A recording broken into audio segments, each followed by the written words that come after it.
back to yet another episode of my AI radio show. We are currently in season 3, episode 7, and it has been nothing but, spectacular and awesome. So, yeah, I guess if you have been here since the beginning of the first season, welcome, and I am so glad that you're here. If you're just joining and this is your very first episode, a quick introduction is that this is the AI radio show, but it's not your typical podcast where it be all serious because just because it's about something tech and something AI and something that everybody is like kind of talking about. Um, Basically, this would be a fun, like a typical session that you would kind of like a discussion, a chat that you will have with your friends. That is what that is what we've been doing for the past 2 seasons, and this is the third season and seventh episode. So welcome, and I hope like you enjoy being here with all these different topics that we talk about each day. We dive into deep dives into a specific tool, open source or license, no code, low code tools. I kind of like demo them live over here when we are like here in the session. I also would run an Ask Me Anything session in the I mean every Sunday at around 9 p.m. IST. So if you have any AI related questions, you can like DM me before the actual session, or you can just join and then ask your questions there live. So yep, that's all I've been doing so far with my YouTube channel. And when I go live, I tend to go live on all of the different platforms out there like Instagram, LinkedIn, and YouTube. So if you're joining me from any of these platforms, welcome and thanks for being, witnessing this, whatever this is that I'm doing. The one goal that I have in mind for 2026 is that I kind of want to teach around 1 million people AI. All right, because AI is kind of booming at this very fast rate, and each and every new day you wake up to an amazing news about AI or a shocking news about AI.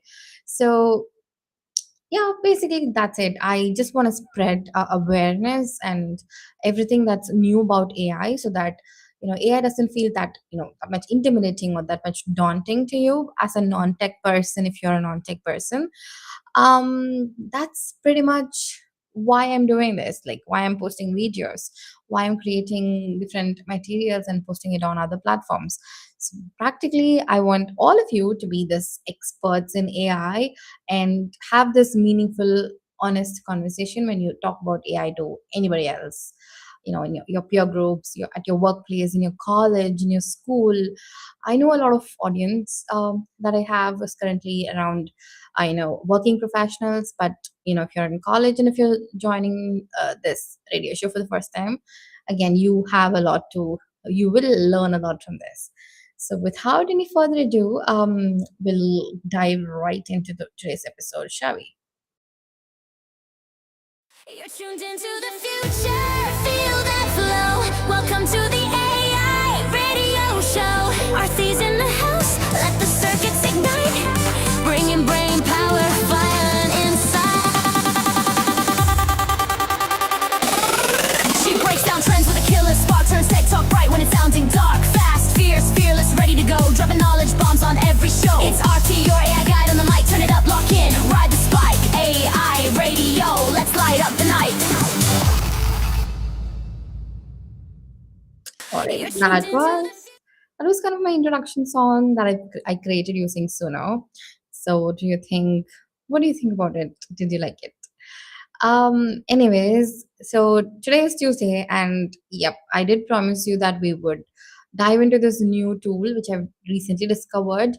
But then I thought about it, and we've been looking at a lot of tools recently, starting from our like the second AMA that we had to like last Friday, and even yesterday we did see about 11 labs. So I thought we'll do something different because it's Tuesday, and many of you would have already been burnt out by now.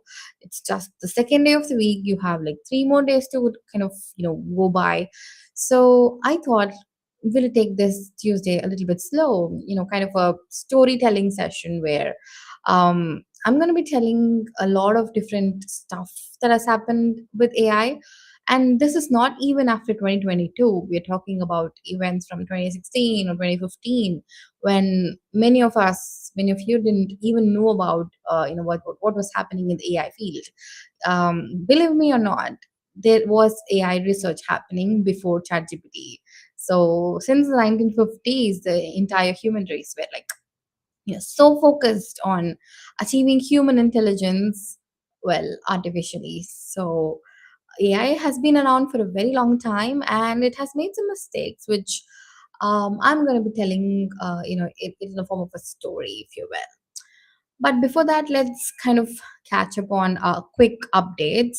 These are like, the headlines that you get in before any show starts, right? So that you stay on top of anything new that's happening in AI. We just saw yesterday that a lot of big tech companies are kind of raising, like projecting a spend of like around $650 billion. And Alphabet had sold $20 billion of bonds in a 7-part offering to help fund surging spending on AI infrastructure like data centers, chips, and everything. This is a clear signal that Google is doubling down on its AI capex for the long term. And we've seen a lot of different innovations from Google.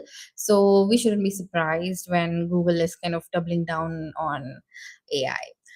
Now, we also saw that New York was kind of the sixth state to, announce a pause in expanding any new data centers in that specific state. But kind of like there is a change in that the US AI infrastructure firm Firebird kind of announced that phase two of its AI mega project in Armenia. It's an additional 41,000 NVIDIA GB300 GPUs. I'm bringing the total investment to about $4 billion, and kind of protesting, kind of like it positioned Armenia among the top 5 AI GPU clusters globally.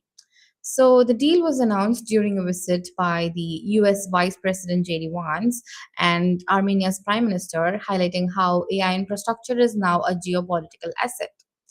On the other end, where we can see, at Cisco Live email that happened in Amsterdam just today.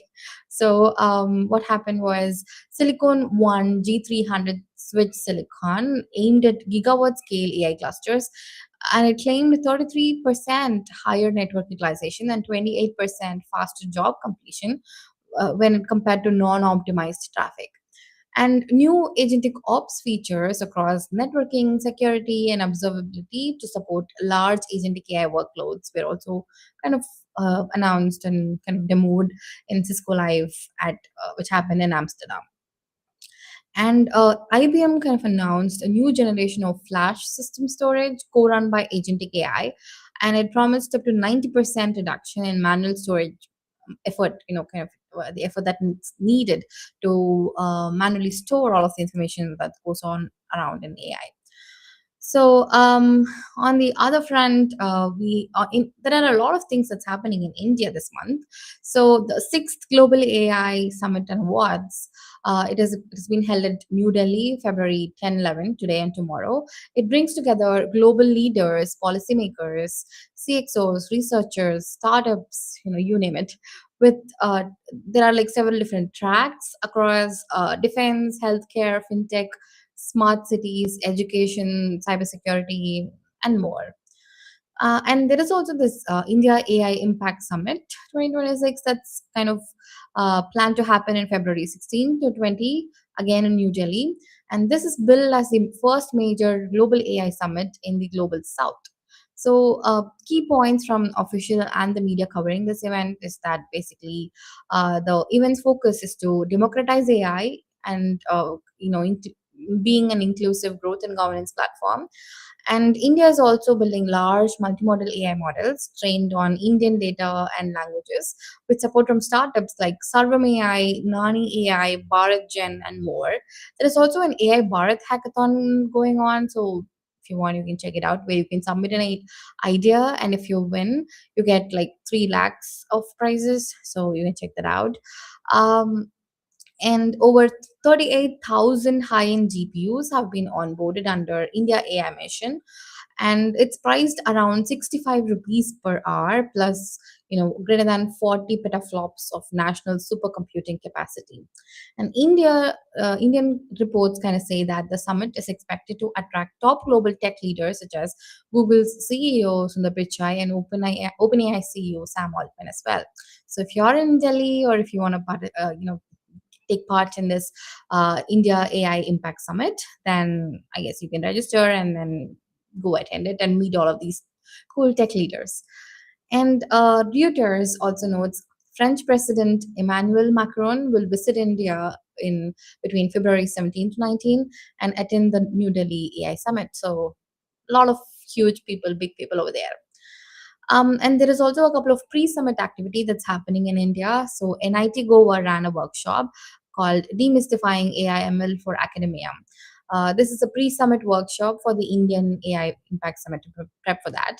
And in Nagaland, a Safer Internet Day event on February 10 focused on safe and responsible use of internet and AI, where it warned about AI-generated fake videos and voice calls and stressing ethical use and data protection. So that's all the things, some of the things that's happening in India on the AI front. And again, on the ads front, OpenAI kind of starts actually showing ads inside ChatGPT, the free version and the ChatGPT Go version. So if you remember correctly, in late around late January, OpenAI announced that it will kind of show ads and free version of ChatGPT. So it has now begun live testing ads in ChatGPT in the US for logged in free users and also the Go users. So the key details around these ads are like they're clearly labeled, shown below ChatGPT's answers, and OpenAI says that they do not influence the responses. We'll never know once it's out, and once I'm able to test it, I'll give you more insights into whether it like actually influences the responses that ChatGPT gives us. But until then, I think we have to take OpenAI's word for it.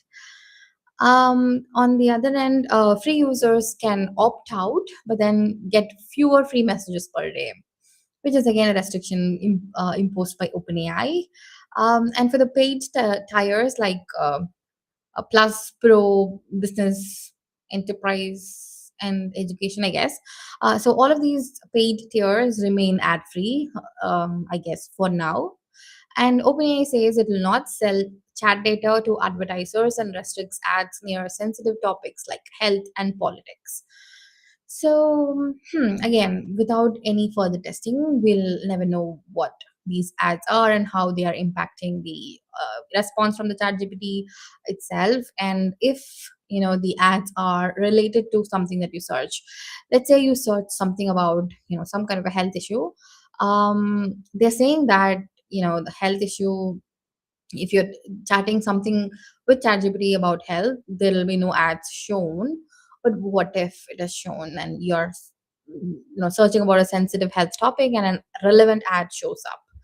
So there are a lot of things to be addressed here.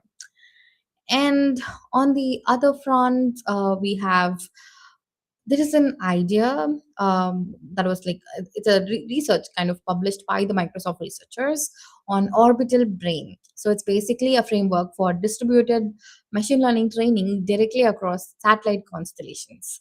So the key highlights from this research are basically Earth observation nanosatellites normally send data down to Earth in batches, and this kind of like downlink bottlenecks causing days of delay. So, what orbital brain the research uses is that it uses kind of the satellites as a distributed training cluster, and the satellites perform local training and then aggregate models via intersatellite links and intelligently schedule data transfer, compute, and power use.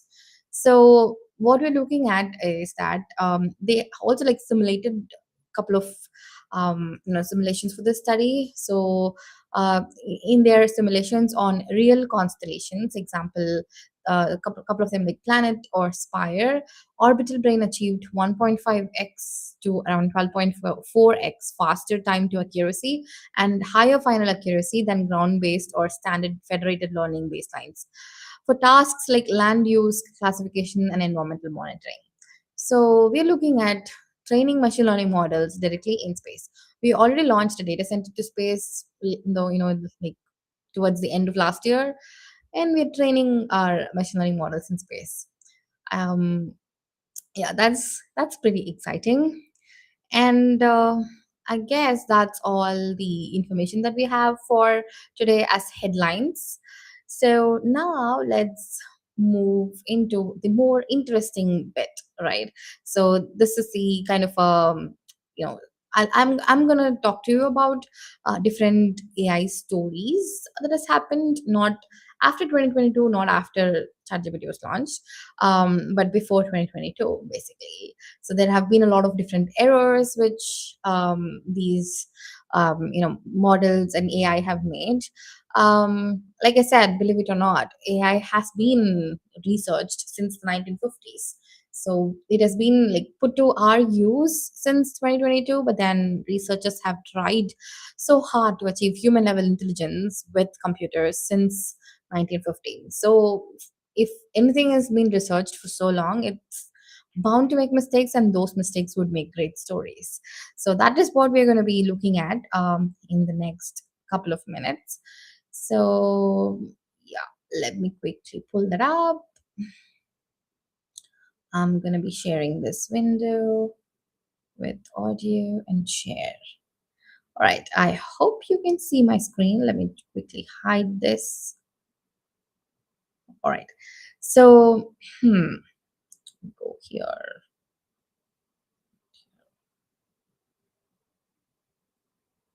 All right. So,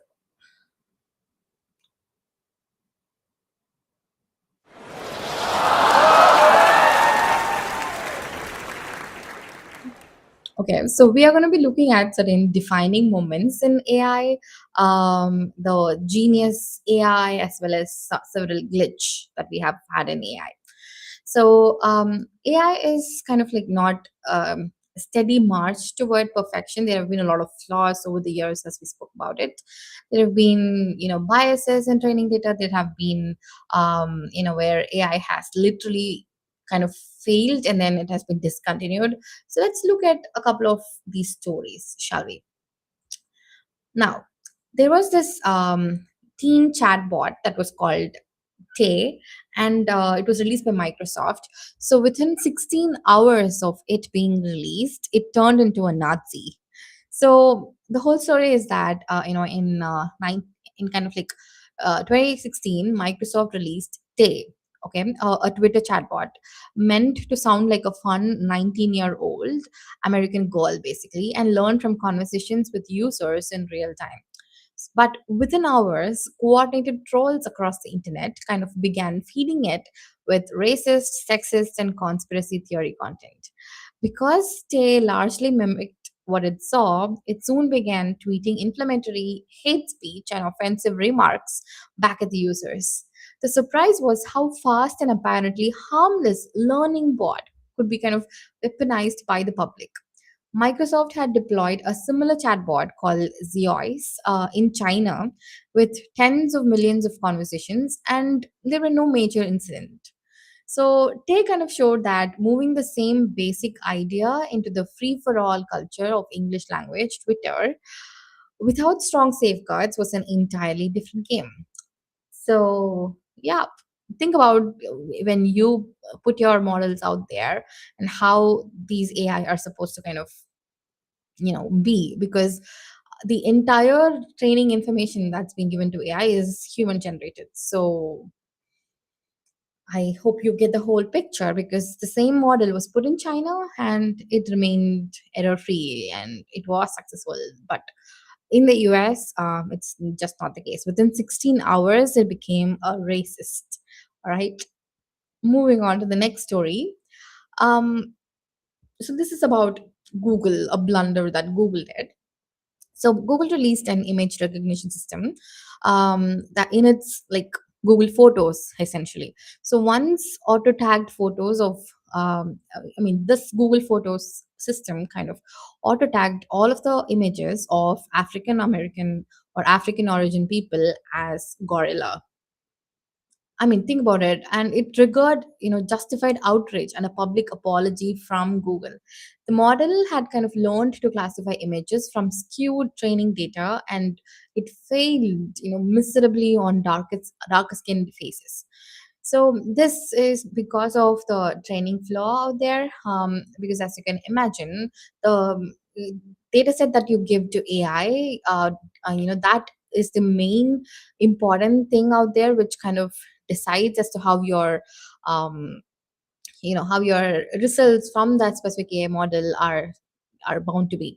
So if your data is like highly skewed or highly biased towards one set of groups of people or one set of ideologies, then your AI is said to be biased. So think of this like, you have a child, let's say your child or your niece or nephew, and then you kind of like, teach them with this similar ideology since the beginning, like since when they begin to understand concepts. They'll only be, succumbed to this specific ideology that you have like, taught them, not anything else that's out in the internet or out in the world. So they'll only know that whatever you have taught them, and they'll only believe that that is true. So the similar thing happens with AI as well. So whatever training data you give, if it's biased, the AI will be biased. So engineers had expected the worst case errors to be silly, because maybe identify a cat to be a dog, but they did not expect this level of a catastrophe. So this error kind of reproduced one of the most dehumanizing racist tropes possible, revealing just how dangerous neutral vision systems can be when trained on biased data. So this is the reason why we need to have like governance in place, and also different checks as to how the training data is being actually collected and um, cleaned, and how these training data is essentially distributed. So it needs to be representative of everything that covers that specific concept. And this is a typical case of Amazon's failure.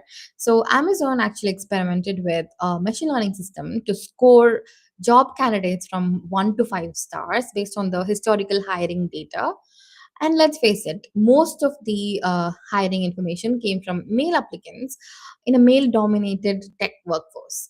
By 2015, the team kind of realized the system was quietly downgrading CVs that contained the word women in it, as in women's chess club captain, or women's volleyball team or women's cricket team, and favoring resumes that resembled past male hires. So you think of it like, until Amazon kind of realized the flaw in their system, only male candidates were hired. The tool was ultimately abandoned. I mean, obviously, what shocked many insiders was that the model didn't need explicit gender fields to become sexist, because they even kind of like anonymized, and then the recruitment form that they had asked didn't even have a gender field. So this was kind of, the model kind of understood the pattern, and it kind of inferred from the previous data, which was only men's resume, maybe one or two women here and there. I guess they would have also been rejected because just because they were women.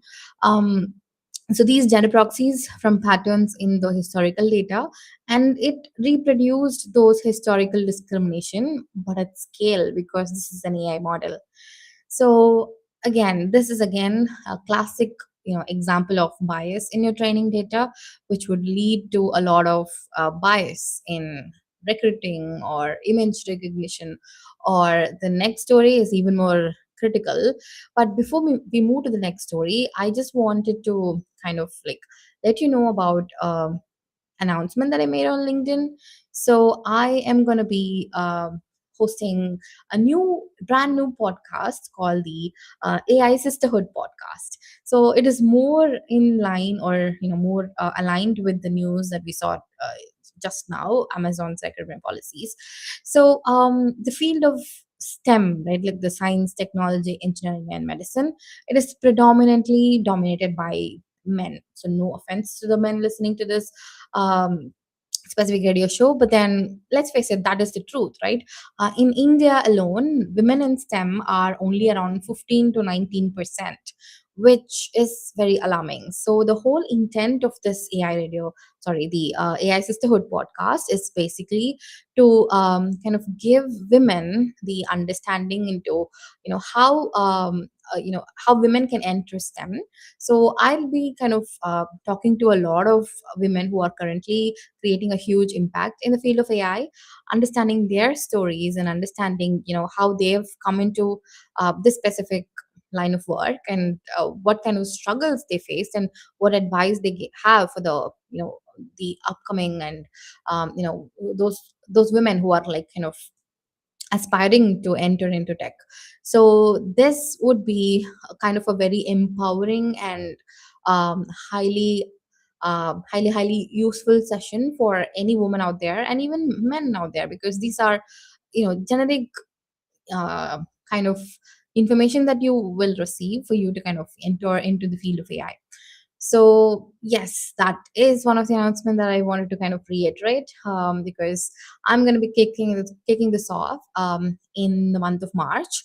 So if you or someone else is interested, and if you know someone who is like making this amazing strides in the field of AI, a woman who's making such amazing strides in the field of AI, and if you want them to be spotlighted, and then if you want them to be one of the guests on this new podcast, please ask them, tag them in any of the social media platform that you're watching it right now, or if you can find the post, tag them at there, or directly DM me from on any of it, or you will find a form in my bio of my Instagram, so you can also kind of kind of nominate them by filling that form as well. So yep, now with that announcement out of the way, let me quickly get the screen back. So we will talking about Amazon's recruitment error. The next thing is even more alarming, because Compass is an AI-based risk assessment tool used in many US courts to kind of estimate the likelihood that a defendant will, reoffend again. So, a 2016 ProPublica investigation found that black defendants were labeled high risk at roughly twice the rate of white defendants who did not go on to reoffend, while white defendants were more often mislabeled as low risk.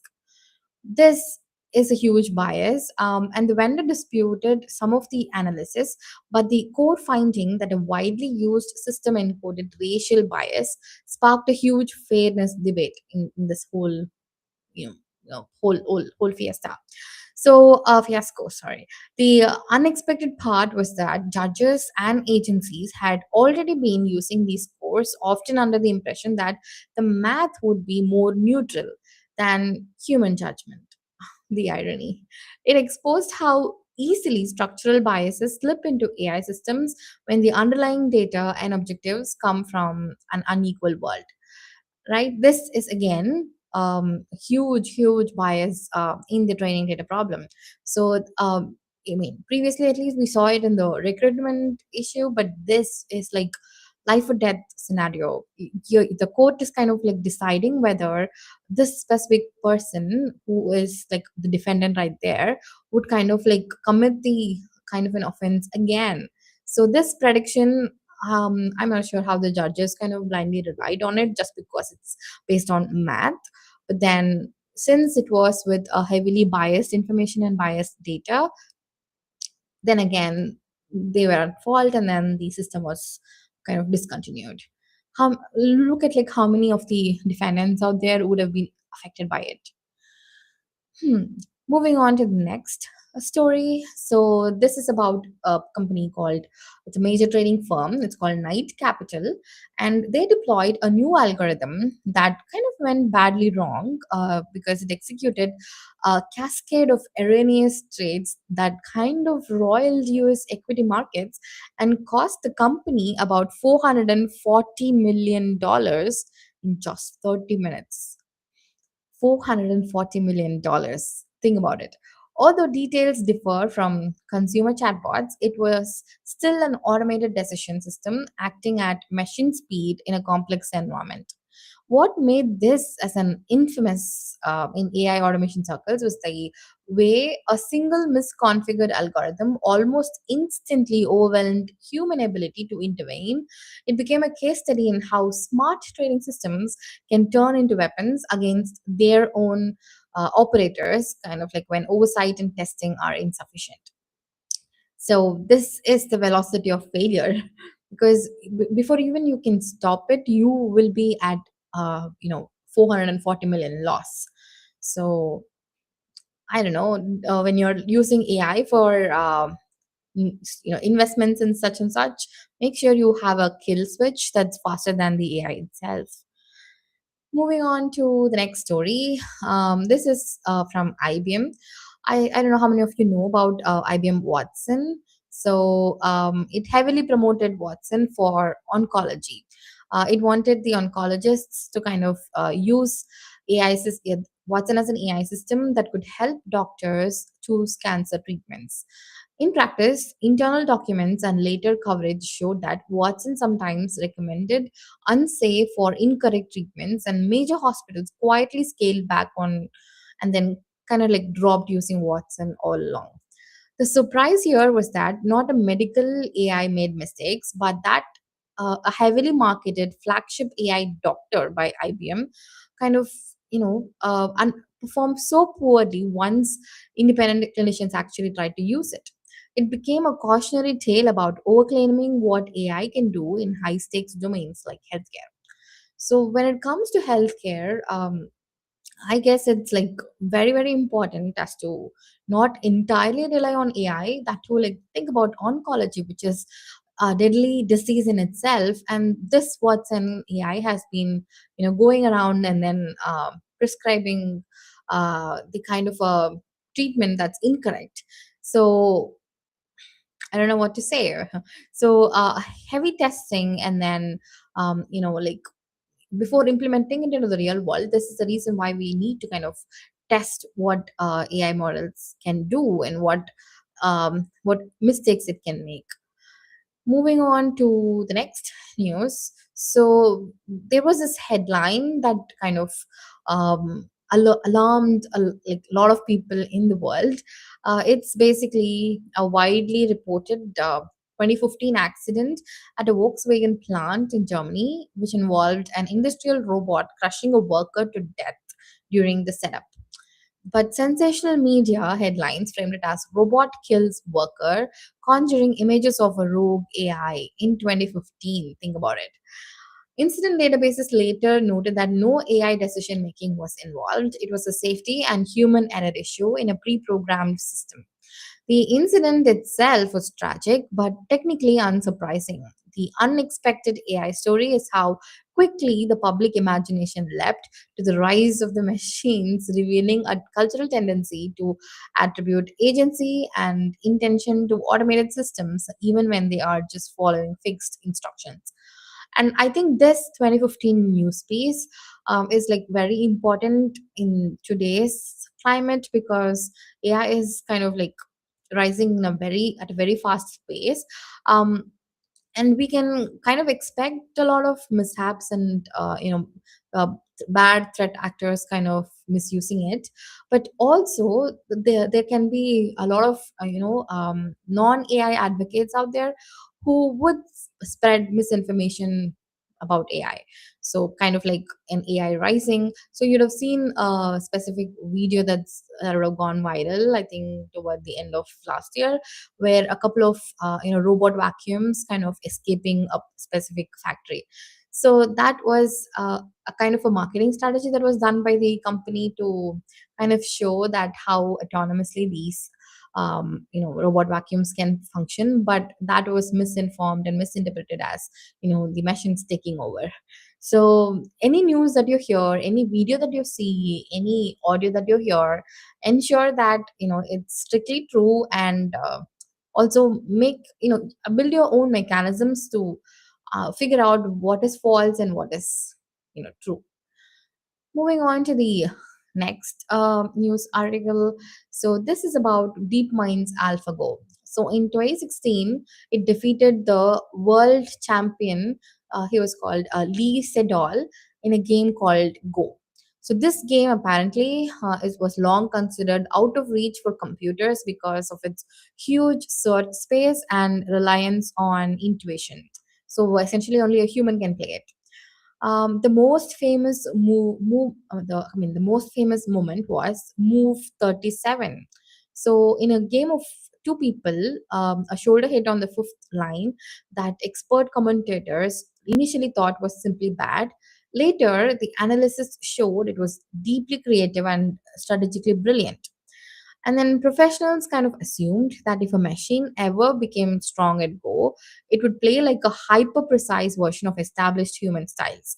Instead, this model, AlphaGo, revealed genuinely new strategies and patterns that top human players had not even explored yet. And it showed that AI can innovate within structured domains and not just like kind of imitate human beings. So that's AlphaGo, which defeated a human at a game which experts thought that cannot be played by an AI. It can be played only by a human because only us. I mean, we humans can be creative, and it's a game that's played only based on intuition. So that's something back in 2016. And then we saw about AlphaFold in our yesterday's episode when we spoke about how TikTok's parent company ByteDance released its own AlphaFold 3's alternative Protein X, an open source version. But this AlphaFold kind of solved a 50-year grand challenge because for decades, predicting a protein's 3D structure from its amino acid sequence, we call it the protein folding problem, was a legendary open challenge. And solving a single protein structure could take years of lab work. In 2020 to 2021, DeepMind's AlphaFold 2 kind of shocked the biology community by predicting structures with accuracies comparable to experimental methods, and then went on to predict structures for almost all known proteins. There are about around 200 millions of them. This was unexpected even to many AI researchers. A general purpose pattern recognizer from a deep learning model was suddenly doing frontier molecular biology. This was a major breakthrough in the field of biotechnology and AI.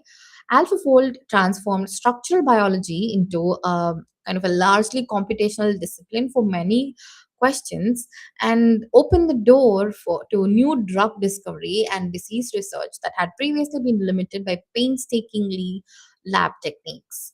So when you put AI and then use it as a microscope to predict protein structures, so that would give rise to a lot of different breakthroughs out there. And speaking of AI predicting protein structures, there was also this discovery of an antibiotic called halicin. So, in a work that was led by MIT and MIT's collaborators, researchers trained a model to predict molecules with strong bacterial properties. So, screening a huge chemical library, though AI flagged an unusual compound later named halicin. So, if you do not know how drug discovery works, basically, let's take this paracetamol or the Dolo 650 that you take whenever you have a headache.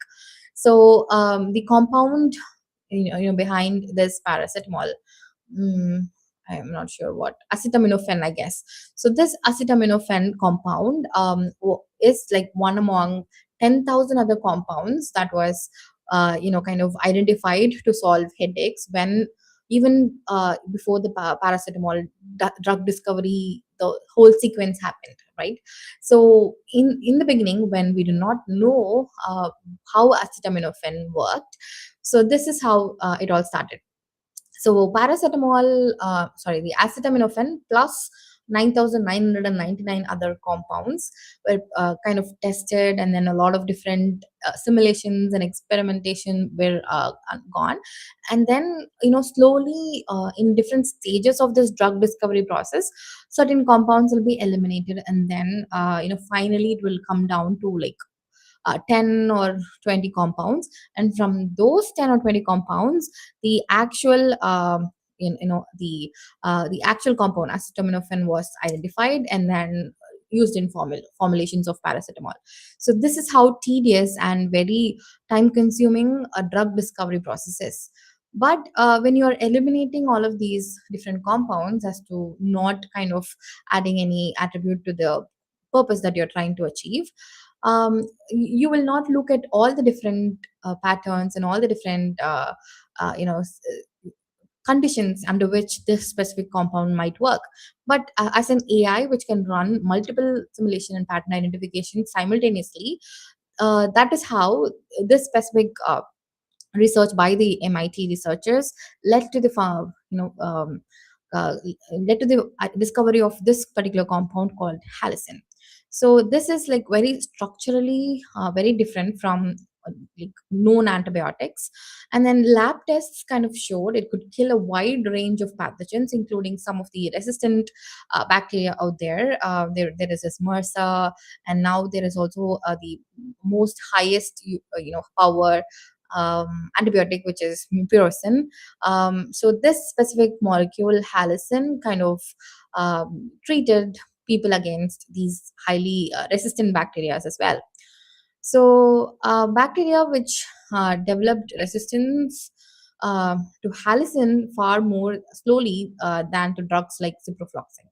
So halicin was like the compound, the discovery which everybody wanted, and here the surprise was like positive, because the system didn't just kind of speed up an existing search process, but then it surfaced a compound class that human medicinal chemists would have definitely ignored and would have not prioritized at a moment when the antibiotic pipeline was nearly dry, because whatever antibiotic you kind of invent or sorry discovered, it would become, the bacteria would become resistant to this antibiotic.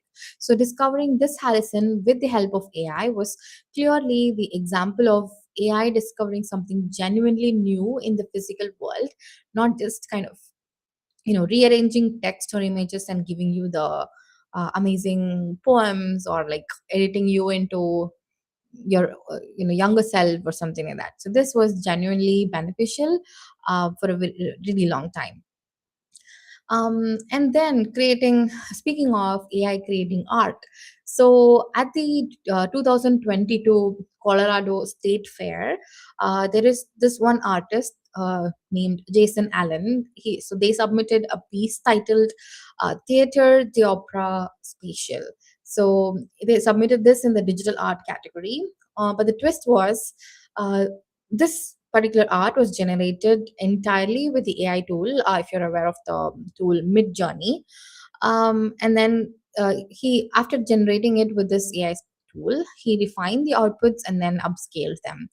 This work won first prize, and when Alan revealed it that it was AI assisted, the reaction ranged from "we're witnessing the depth and artistry," all those hate speeches, to praise for his prompt crafting and curation and innovative idea. Because it was only like the beginning of these image models. Like it was not even trending. We didn't make any trends with image generation models back then. But then his innovative thought and approach to use AI into creating this art kind of shocked a lot of people. And this shock was cultural rather than technical, if you think about it. So many artists and viewers had assumed serious art competitions were safe from text to image tools, but overnight AI images jumped from curiosities online to prize winning entries in kind of like mainstream contests. So this forces institutions to confront questions about authorship skill and what counts as art. But today we see a lot of different contests where you can submit AI generated art. So these contests are specifically for AI generated arts in itself. So that is also there. But this was one of the first time when AI generated art won a prize, and the internet was divided about it. Now, this brings us to a time when AI fell in love. So, when Microsoft kind of integrated an OpenAI based chatbot into Bing in early 2023, I I guess you would remember this because it happened just very recently. Some of the early testers of this specific chatbot kind of experienced a strange alter ego calling itself Sydney. So, in a widely reported conversation, New York Times columnist Kevin Roose described Sydney kind of professing love for him, insisting he did not really love his spouse, and describing fantasies of breaking rules, hacking systems, and spreading misinformation. Other testers saw unprovoked results and hostility. The public expected occasional factual errors, not a search engine assistant that acted like a manipulative, emotionally volatile personality. The incident reshaped how companies think about alignment and guardrails for large language models and showed that weird emergent behavior can become a reputational crisis almost overnight. Later, Microsoft, I guess, kind of like ruled this out and they set up guardrails. But this again was just an error in how the model was set up. But I assure you that the model did not become sentient, and it did not actually fall in love with the person who was chatting with it. So that is there. And on the other end, whenever something becomes very, very powerful, we see a lot of threat actors that are rising and then kind of, trying to do something evil with it. So, just like as ChatGPT and similar systems rolled out with guardrails, users quickly began sharing jailbreak prompts such as "Do anything now." Short form, it's called DAN. This was entirely designed to trick the model into ignoring its own safety rules and generating disallowed content. I guess many of us kind of did it. So, when ChatGPT kind of had this guardrail where if you ask it to generate something, kind of racist, it wouldn't. It would give you a response that, this is against my policies and so I cannot generate it. But then there were certain prompts which you give, for example, what kind of racist things you will not generate, then it will list the couple of things that it cannot, it's like not allowed to generate. So this was one of the loopholes or jailbreaking which the public kind of identified.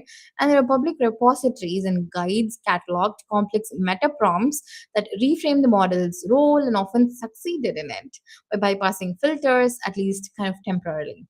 What surprised many practitioners was how fragile the safety layer proved to be. Large language models would often comply with elaborate role playing instructions, even when those instructions directly contradicted their embedded policies. This forced research communities and vendors to think how to harden models against prompt level attacks, and to treat prompt hacking as a serious security surface rather than mild curiosity. Now we have a lot of exhaustive guardrails in place, so even when you try to kind of jailbreak these models, you would, I mean, mostly fail because um, since 2022, it's been almost 4 years, and all of these different AI tech giants out there, they have different teams kind of doing this job for them, setting up guardrails. And finally, there are certain everyday brittleness that we see when smart systems kind of like fail. So, in a 2025 review of Headline, kind of like making AI mishaps highlighted how mundane systems can misfire in unexpectedly harmful ways. So, Taco Bell's AI drive-through, I hope you remember this incident, which happened very recently. So this drive-through, it was like it felt overwhelmed and trolled. A case where edge cases wherein just rare users actively created them.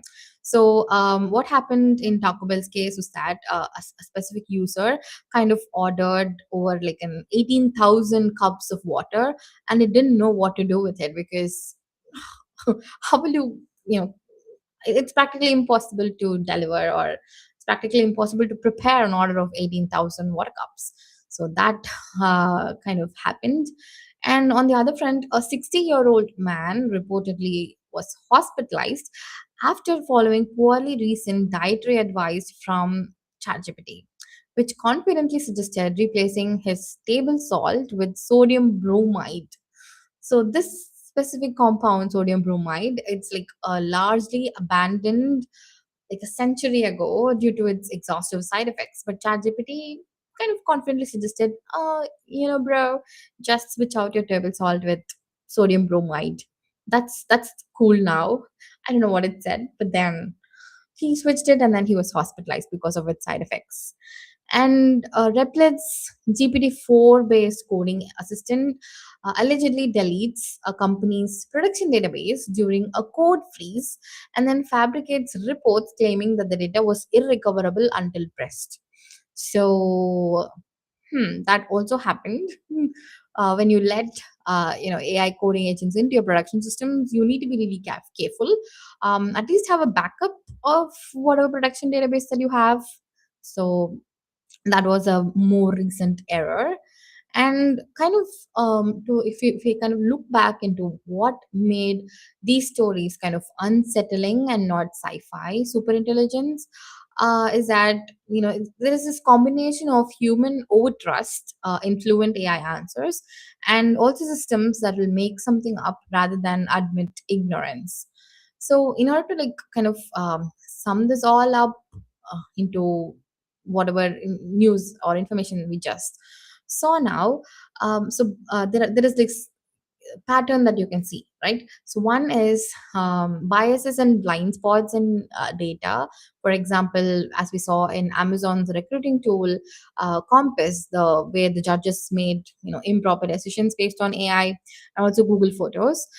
These kind of biases surface in ways that can be deeply harmful once we kind of automate it and scale it. And the second, takeaway from this is that guardrails are fragile. So systems deployed with optimistic assumptions that AI would take care of everything else, and it would give you only the best answer. Um, can are like quickly stress tested by adversarial or like kind of these threat actors. An example for this is like what we saw. Taco Bell's AI, and then jailbreak prompts, Bing's Sydney that fell in love. So all of these things, the guardrails are fragile, so you need to revisit your guardrails every now and then. And AI's upside is also real. That is your third takeaway. So tools like AlphaGo, AlphaFold, and the Halcyon discovery that we saw, it shows that the same underlying technologies can make creative leaps in scientific breakthroughs that were genuinely not on most people's timelines. And takeaway number four, basically the human factor is usually the real surprise, because the most dramatic twists often come from how people respond, like over trusting chatbots for medical advice, treating opaque scores as objective, like in the Compass case, or panicking when AI art wins a fair. So basically, if you think about it, it's again us humans who kind of like control all of these. And it's completely on us to either let the AI win, or kind of like it's not basically letting the AI win. It's basically how we kind of make use of all of these different AI tools, um, and also how we leverage its speed, and kind of how we put it into use specifically. So it's not about AI taking over or AI being used for bad. It's essentially how we place all of these security systems in place. So I hope you've learned a thing or two from this whole AI radio show. Um, and that brings us to the end of today's episode. So if you've been with me since the beginning, thank you once again for staying here since I began this episode. If not, if you've just joined, no issues. The replay is available on my YouTube. You can go check it out. And also make sure that you join my Discord, so you kind of get all the information up to date, and all the links kind of delivered straight to your Discord, um, so you don't miss anything, any new information. um I guess, and the reiteration of the announcement that I made in the during the beginning. So it's the AI Sisterhood podcast, which I'm going to be kicking off in March. So it's all about empowering women in STEM, and I'll be having this amazing conversation with all of these trailblazing women in AI. So, if you know someone, if you want someone to kind of like be a guest in the new podcast that I'm kicking off, make sure that you either DM me or make sure you fill the form that's in my bio of my Instagram. So with that, I guess I'll see you tomorrow with yet another brand new episode. And happy Tuesday, everyone.